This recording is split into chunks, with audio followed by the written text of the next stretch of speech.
Central Mumbai पर train रुकी तो मोहन शास्त्री अपनी पत्नी नंदिता के साथ ट्रेन से उतरकर खड़े हो गए। स्टेशन पर एक दूसरी ही दुनिया लग रही थी। लोग कहाँ जा रहे हैं, अपने अपने घर या घर से दूर, सभी को जल्दी थी।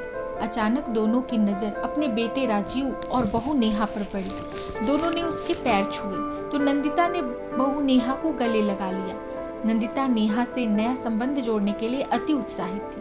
पिछले महीने ही शामली से विवाह के एक सप्ताह बाद ही राजीव नेहा के साथ मुंबई वापस आ गई थी। रिश्तेदारों की भीड़ और नए पुराने रीति रिवाजों की भीड़ में नंदिता का बहू से केवल औपचारिक रिश्ता ही बन पाया था।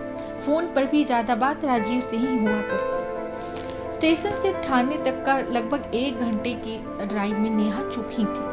मोहन जी और राजीव तो जैसे आपस में बहुत कम बोलते थे, बस नंदिता ही सबसे कुछ न कुछ बात करती रहती थी। राजीव और उनकी बड़ी बेटी प्रिया जब स्कूल जाते थे, उनकी स्कूल की बातें बिना सुने उन्हें चैन नहीं आता था। नंदिता कार से बाहर देख रही थी। तेज रफ्तार गाड़ियां जिस अनुशासन से अपनी अपनी लाइन में फर्राटे से भाग रही थी, नंदिता को किसी दौड़ प्रतियोगिता की आवाज आने लगी। अब वे खुद भी उस दौड़ का हिस्सा थे। घर पहुंचकर मोहन जी और नंदिता नहा धोकर खाना खाकर आराम करने लगे। राजीव नेहा के नए घर में लौटते ही नंदिता को अपना शामली का घर याद आ गया, जहां उन्होंने जीवन का एक बड़ा हिस्सा बिताया था। मोहन जी के रिटायर होने पर राजीव के विवाह के बाद वे अपना घर बेचकर यहाँ आ गए थे। प्रिया दिल्ली में थी। दोनों जीवन संध्या की यह बेला बेटे बहू के साथ बिताना चाहते थे। समय की धुरी पर चलता अतीत में खोया मन कब निश्चेष्ट हो गया पता ही नहीं चला। शाम को नेहा ऑफिस और घर के कामों में ही बीतता था। नंदिता ने कहा, बेटा घर के कामों की चिंता मत करो, काफी काम तो मेड ही कर जाती है, बाकी मैं ही कर लूंगी। पूरा दिन खाली ही तो रहती हूँ। लेकिन नेहा उन्हें कोई जिम्मेवारी नहीं सौंपना चाहती थी। सब काम खुद करना उसे पसंद था। अपनी गृहस्थी में उसे किसी का हस्तक्षेप पसंद नहीं था, सास का तो बिल्कुल भी नहीं। नंदिता को घर के कामों से अलग थलग रखने में नेहा का नंदिता के प्रति सेवा भाव होता तो बात और थी, पर नेहा बिल्कुल नहीं चाहती थी कि नंदिता किसी भी रूप में उसके घर संसार से जुड़े प्रत्यक्ष।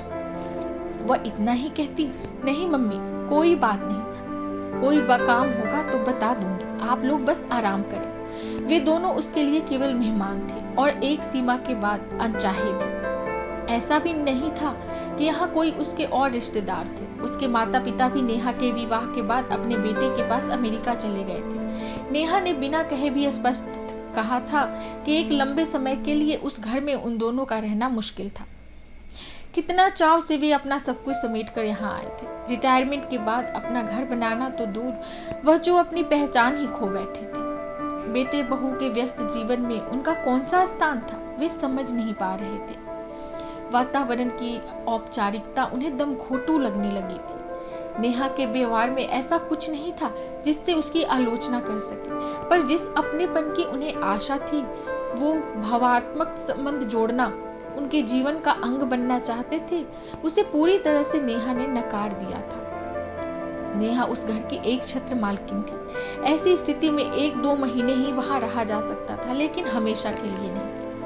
नंदिता सोचती, कैसी विडंबना है, बात कुछ भी नहीं, फिर भी बहुत बड़ी है। अपने बेटे से कैसे कहूँ कि तुम्हारी पत्नी ने तुम्हारे माता पिता को तुमसे अलग थलग करने का एक अत्याधुनिक और संभ्रांत तरीका खोज निकाला है।